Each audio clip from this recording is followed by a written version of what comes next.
সবুজ প্রকৃতির কোলে নীলচে পাহাড়ে ঘেরা এক পৃথিবী, যেখানে ঘুম ভাঙায় শ্রুতিমধুর কেকাধ্বনি। নদীর স্রোত কথা বলে পাহাড়ের সাথে, সূর্যের প্রথম আলোয় ঝলমল করে ওঠে সমতল চায়ের বাগান, আর সন্ধ্যার পর ভেসে আসে অরণ্যের প্রাচীন সুর। শুরু হচ্ছে দ্য ফ্লপ এক্সপ্লোরারের অফবিট ডুয়ার্স সিরিজ।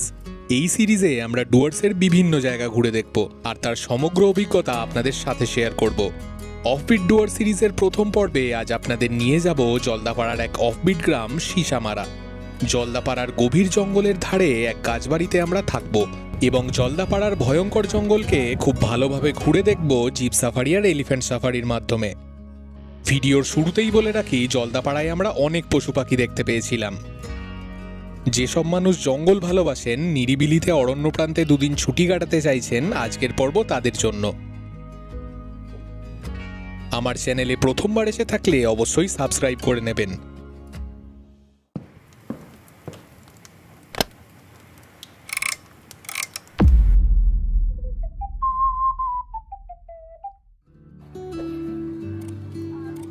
ডুয়ার্স ভ্রমণের সফরটা শুরু করেছিলাম বর্ধমান স্টেশন থেকে।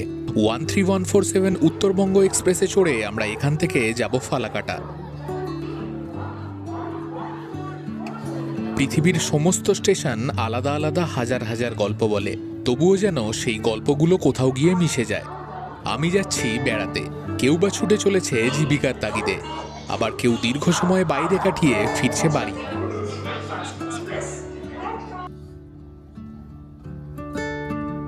আমরা 2A কম্পার্টমেন্টে সিট বুক করেছি।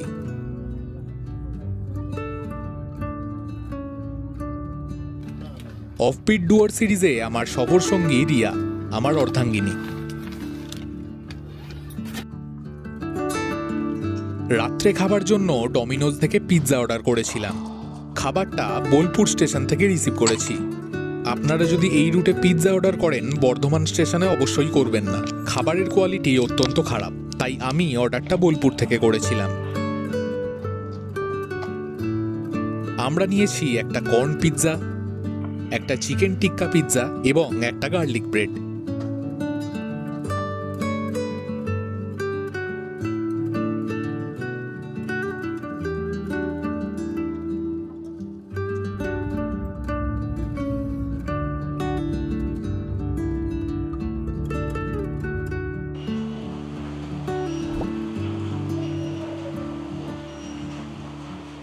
ঘড়িতে এখন সময় 8:20। আমাদের ট্রেন এইমাত্র ফালাকাটা স্টেশনে এসে পৌঁছালো। এখান থেকে আমরা যাব জলদাপাড়া রাইনো কটেজে। গাড়ি আমরা হোটেলেই বলে দিয়েছিলাম, গাড়ি এসে গেছে, গাড়ি ওয়েট করছে, ফোন করেছিল। প্রথম যাব, একটু ব্রেকফাস্ট করে নেব, তারপর যাব জলদাপাড়া রাইনো কটেজে।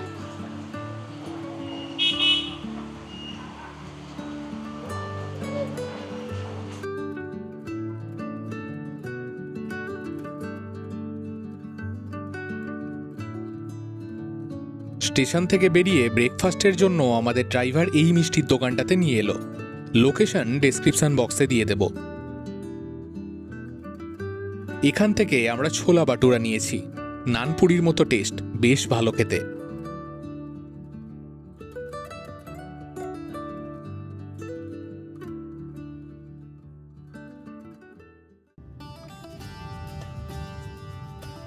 ফালাকাটা স্টেশন থেকে রাইনো কটেজের দূরত্ব 22 কিলোমিটার, সময় লাগে প্রায় 1 থেকে 1.5 ঘন্টা। স্টেশন থেকে হোটেল পর্যন্ত পিকআপ চার্জেস 1000 টাকা। চাইলে হাসিমারা স্টেশন থেকেও যাওয়া যায়, সেখান থেকে ডিস্টেন্স প্রায় 27 কিলোমিটার। ডুয়ার্সের এই প্রকৃতি, চারপাশের পরিবেশ আমার হৃদয়ের খুবই কাছের।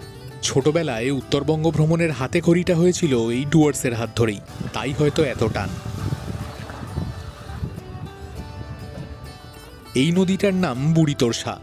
অতীতে এটাই মূল তোরসা নদী ছিল। নদীর গতিপথ পরিবর্তনের ফলে আজ এই নদী 100 বছরের বৃদ্ধার মতোই শীর্ণকায়। আদি বা পুরানো তোরসা হওয়ার কারণেই এই নদীর নাম বুড়ি তোরসা। কিছুক্ষণের মধ্যেই আমাদের গাড়ি মূল রাস্তা ছেড়ে জলদাপাড়ার গ্রামে প্রবেশ করল। আশপাশে ভুট্টার ক্ষেত। এই এলাকায় হাতির উপদ্রব খুব বেশি। খাবার সন্ধানে প্রায়ই গ্রামে ঢুকে পড়ে। এখানে ইলেকট্রিক ফেন্সিং করা আছে, যদিও হাতি আটকাতে এটা খুব একটা কাজে লাগে না।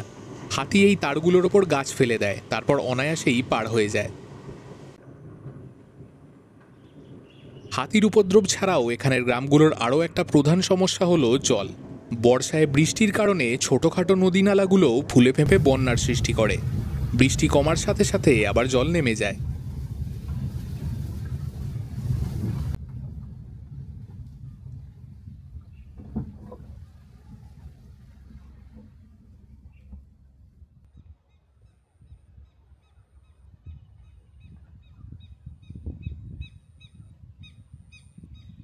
সিসামারা নদীর পাড়েই আমাদের দুরাত্রি যাপনের ঠিকানা জলদাপাড়া রাইনো কটেজ। নদীর ওপারে জলদাপাড়ার গভীর জঙ্গল।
রুমে ঢুকতে গিয়েই এখানে একটা ব্যালকনি, এই ব্যালকনি থেকে আছে সুন্দর সিসামারা নদীর ভিউ।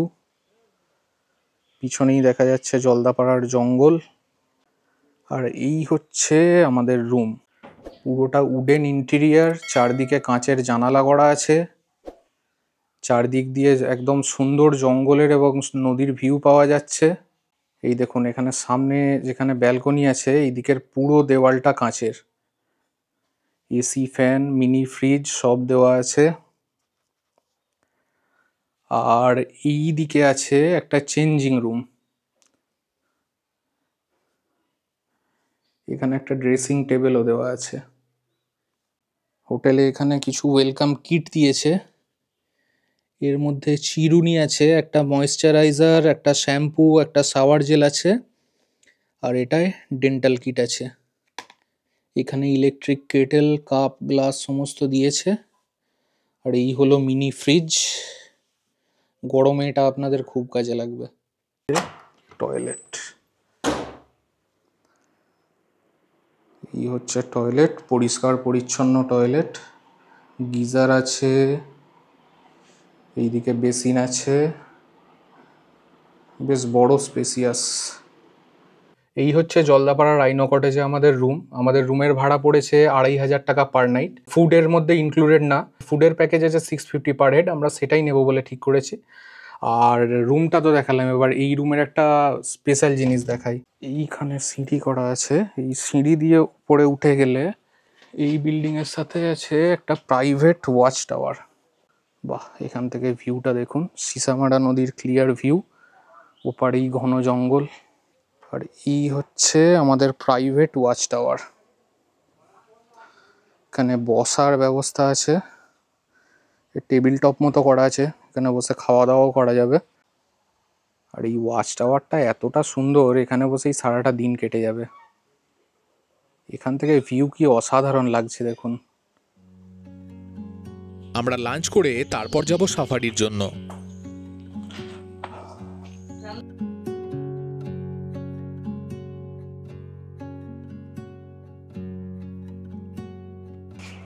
লাঞ্চে আমাদের দেওয়া হয়েছে ভাত, ডাল, পটল ভাজা, আলুর চিপস, বড়লি মাছ দিয়ে একটা সবজি, স্যালাড, মাছের ঝোল, চাটনি আর পাঁপড় ভাজা। উত্তরবঙ্গের এই বিখ্যাত বড়লি মাছ আমি প্রথমবার খেলাম, দুর্দান্ত টেস্ট। এনাদের 4 বেলার খাবারের প্যাকেজের খরচ 650 টাকা পার হেড। বলো, পরিমিত তেল মশলায় তৈরি ঘরোয়া স্বাদের এই মধ্যাহ্নভোজ বেশ লাগছে।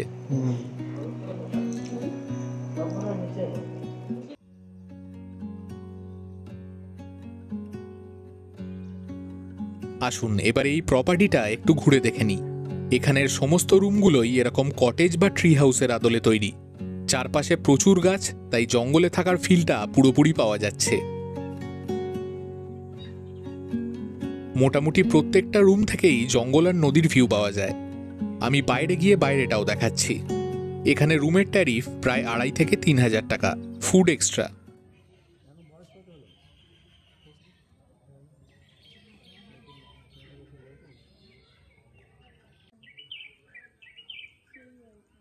আমি জাস্ট গেটটা থেকে বেরোলাম, আমার সামনে এখানে নদীর বাঁধ, আর একটুখানি উঠে গেলেই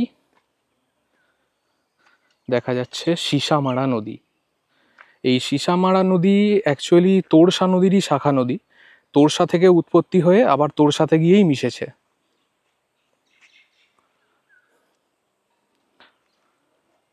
আর এই দিকে হচ্ছে আমাদের কটেজটা, যেটায় আমরা আছি। দেখুন, এপাশে নদী, পিছনে জলদাপাড়ার ঘন জঙ্গল। যেহেতু আমার ডান দিকটা মানে নদীর ওপারটা একদম ডেন্সড ফরেস্ট, তাই এখানে আমাদের হোটেলের স্টাফেদের সাথেও কথা বললাম। এখানে বললো যে নদীর ওপারে বাইসন, গন্ডার নাকি মাঝে মাঝে জল খেতে আসে, তো এখান থেকে দেখা যায়। তো আপনারা যখন এই নদীর ধার দিয়ে হেঁটে বেড়াবেন, তখন আশপাশে যদি কোনো ওয়াইল্ড লাইফ দেখতে পান, আশ্চর্য হওয়ার কোনো ব্যাপার নেই, কারণ আমার পিছনের এই ফরেস্টটাই হচ্ছে কিন্তু জলদাপাড়ার ফরেস্ট। বন্যপ্রাণীরা এখান থেকে এই নদীর পাড় ধরে এখানে জল খেতে আসে, প্রায়ই তাদের দেখা এখানে পাওয়া যায়। যে কটা রুম আছে প্রত্যেকটাই কিন্তু এই নদীর ফেসিং, প্রত্যেকটা রুম থেকেই আপনি নদীর ভিউ পেয়ে যাবেন। এই দিকে যেমন আমাদের রুমটা দেখা যাচ্ছে, সেরকম এখানে দেখুন আরও এদের কিছু রুম আছে। এই একটা রুম দেখা যাচ্ছে। এই হলো গাছবাড়ি। আর যারা একটু বড় গ্রুপ নিয়ে আসছেন তাদের জন্য দেখুন এইখানে আর একটা কটেজ আছে, ট্রি হাউস বলা বেটার হবে।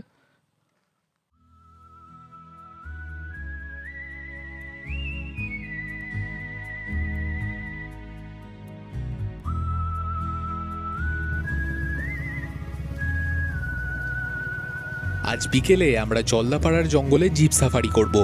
আমি যেই সময় গিয়েছিলাম তখন অনলাইন সাফারি বুকিং পুরোপুরি বন্ধ ছিল, তাই আগে থাকতে আমাদের রিসর্টের একটা দাদার বাইকে চলেছি সাফারি গেটে। রাইনো কটেজ থেকে শালকুমার গেট পর্যন্ত গাড়িতে আপ ডাউনের ভাড়া পড়ে 600 টাকা। সাফারি গেটে যাওয়ার পথে জলদাপাড়ার এই গ্রামগুলোকে খুব কাছ থেকে দেখেছিলাম। রাস্তার ধারে ধারে কলা আর সুপুরির বাগান। এখানের ঘরবাড়িগুলোরও একটা বিশেষ কাঠামো আছে। আর কিছু কিছু জায়গায় আদিগন্ত বিস্তৃত সবুজ ক্ষেত আর নীল আকাশ।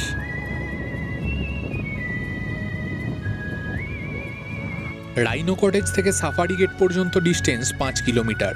সাফারি শুরুর 1 ঘন্টা আগে অফলাইন বুকিংয়ের টিকিট দেওয়া হয়। অনলাইন বুকিং ওপেন থাকলে সেটা আগে থেকে করে আসাই বেটার।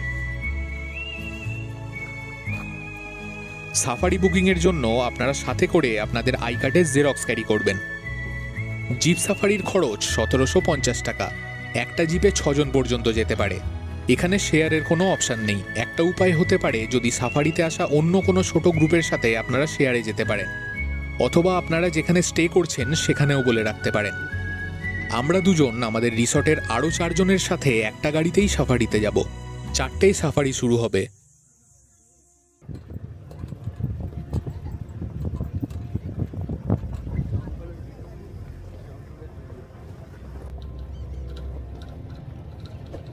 জলদাপাড়ার জঙ্গল ঘন গাছের জঙ্গল নয়, এর বেশিরভাগটাই গ্রাসল্যান্ড, আর তার সাথে আছে কিছু গুল্ম এবং অল্প বৃক্ষ জাতীয় গাছ।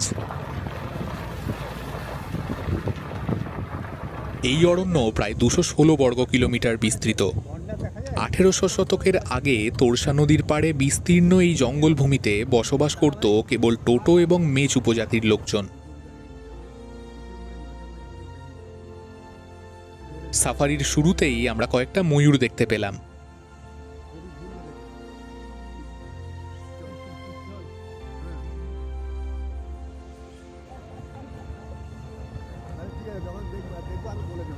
জন্তু জানোয়ার দেখা যদিও পুরোপুরি ভাগ্যের উপর নির্ভর করে, তাও সকালের প্রথম এবং দিনের শেষ সাফারিতে সাইটিংয়ের চান্স 1% হলেও বেশি থাকে।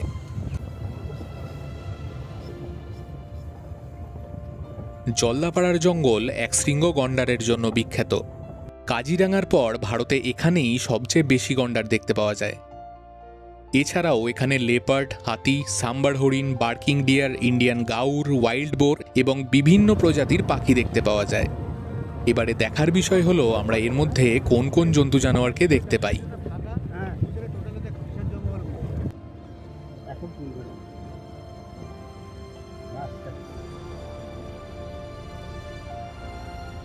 ময়ূর দেখার পর আবারও শুরু হলো জঙ্গলে ঘোরা আর দুপাশে সতর্ক দৃষ্টি রাখা। কিছু দূর গিয়েই চোখে পড়ল একদল ইন্ডিয়ান গাউর।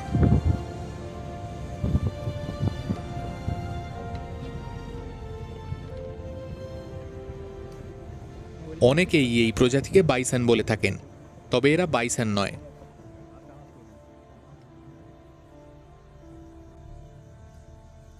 এখানে বাচ্চা বড় মিলে প্রায় 24 থেকে 25টা গাউর আছে।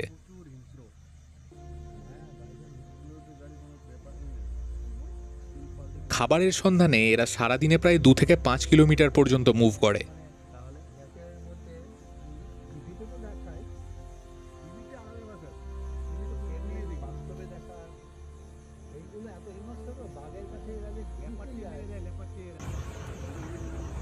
জলদাপাড়ায় প্রাণীদের খাদ্যের যোগান দেওয়ার জন্য কৃত্রিমভাবে ঘাসের প্লান্টেশন করা হয়।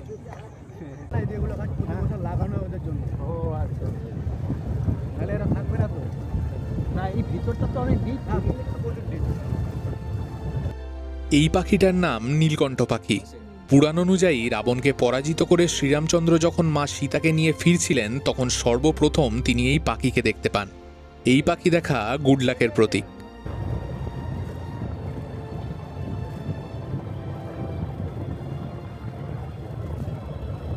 কিছুক্ষণের মধ্যেই আমরা পৌঁছালাম রাইনো ওয়াচ টাওয়ার।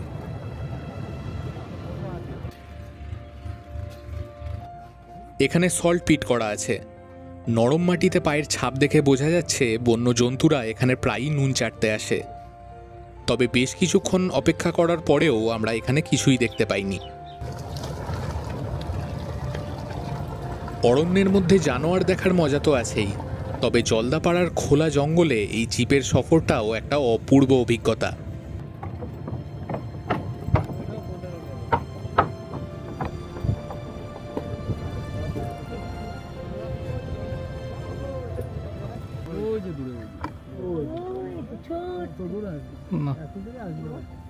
এই জায়গায় দূর থেকে একটা গন্ডার দেখা যাচ্ছে, তবে এতটাই দূরে ক্যামেরাতে কিছুই বোঝা যাচ্ছে না। কিছুক্ষণের মধ্যেই আমরা একটা সাফারি গাড়ির কাছ থেকে জানতে পারলাম হলং বাংলোর কাছে সল্ট পিটে একটা গন্ডারকে দেখা গেছে।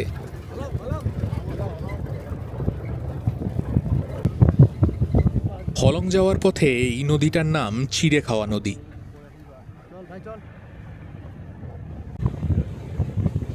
এই সামনে থেকে হলংয়ের এলিফ্যান্ট সাফারি শুরু হয়।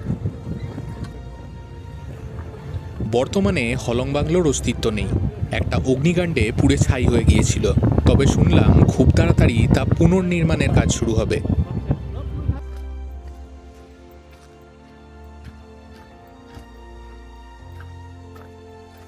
হলংয়ের সল্ট পিটে এসে অবশেষে দেখা পেলাম জলদাপাড়ার বিখ্যাত এক শৃঙ্গ গন্ডারের।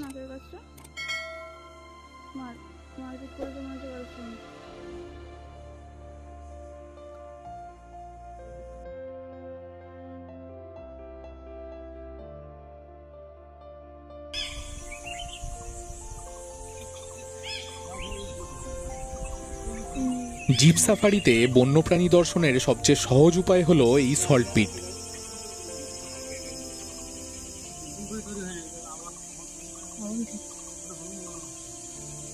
আগামীকাল আমরা হাতি সাফারিও করব।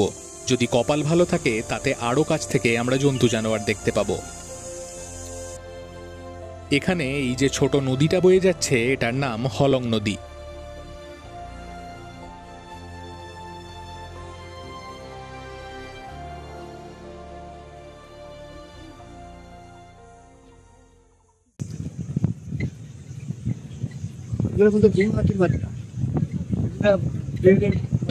কাটা পড়ে যায়, জলে কাদায় বসে আছে, পড়ে যায়। এখানে এসে এদেরকে রেস্কিউ করা হয়। রেস্কিউ করে এখানে এসে পোষ মানানো হয়।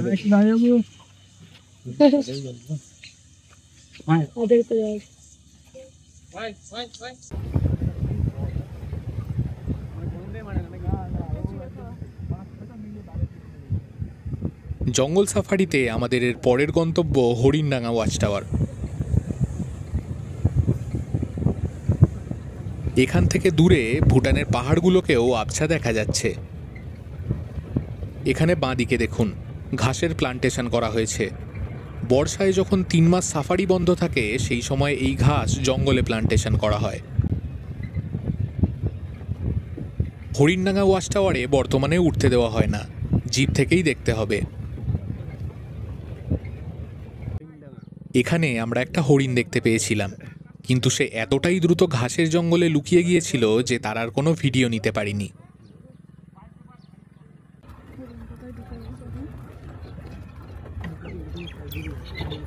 আমাদের 1.5 ঘন্টার সাফারির সময় প্রায় শেষ। এখন আমরা আবার শালকুমার গেটে ফিরে যাব। সেখানে গিয়ে আমাদের আগামীকালের জন্য হাতি সাফারির টিকিট করতে হবে।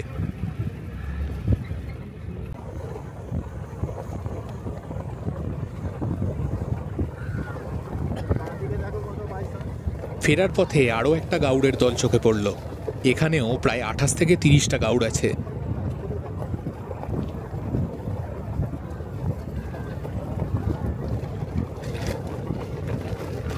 আর শেষে দেখতে পেলাম ওয়াইল্ড বোর।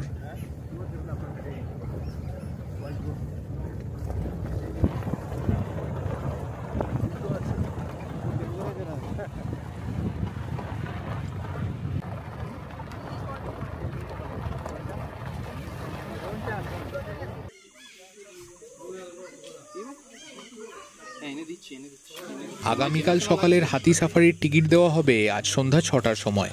সাফারি বুকিংয়ের জন্য আপনারা সাথে করে আপনাদের আই কার্ডের জেরক্স ক্যারি করবেন। টিকিটের বাইরে চায়ের দোকান থেকে ভেজ পকোড়া নিয়েছি। এটার দাম 1 টাকা পার পিস। কাল সকালের প্রথম হাতি সাফারির টিকিট বুক করে আমরা রিসর্টে চলে আসি।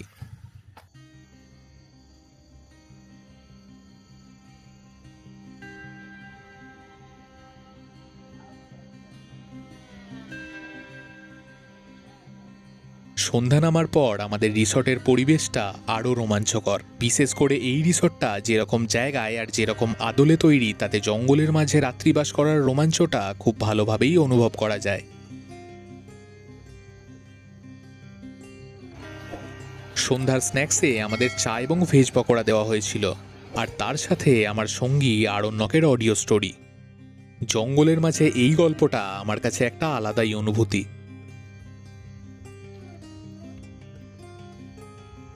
সূর্যাস্তের পর মাঝে মাঝে জন্তু জানোয়ার জল খেতে নদীর পাড়ে আসে, আর জোরালো টর্চের আলোয় তাদের দেখাও পাওয়া যায়, যদিও আমরা সেই দিন কোনো জন্তু জানোয়ার দেখতে পাইনি।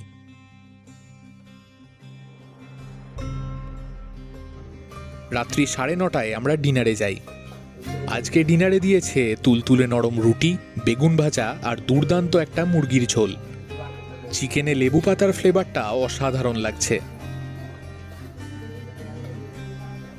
আজ ডিনার করে তাড়াতাড়ি ঘুমিয়ে পড়তে হবে। কাল ভোরে উঠে আমরা যাব হাতি সাফারির জন্য।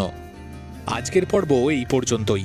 আমাদের জলদাপাড়া ভ্রমণের দ্বিতীয় দিনের গল্প থাকছে আগামী পর্বে। আজকের পর্ব কেমন লাগলো তা কমেন্টে অবশ্যই জানাবেন। যদি ভিডিও ভালো লেগে থাকে ভিডিওটাকে লাইক করুন, বন্ধুদের সাথে শেয়ার করুন। এরকম ভিডিও আরও দেখতে চাইলে আমার চ্যানেল দ্য ফ্লপ এক্সপ্লোরারকে সাবস্ক্রাইব করুন। আমি দ্য ফ্লপ এক্সপ্লোরার আরও একটা নতুন ভ্রমণের গল্প নিয়ে ফিরে আসবো পরের পর্বে।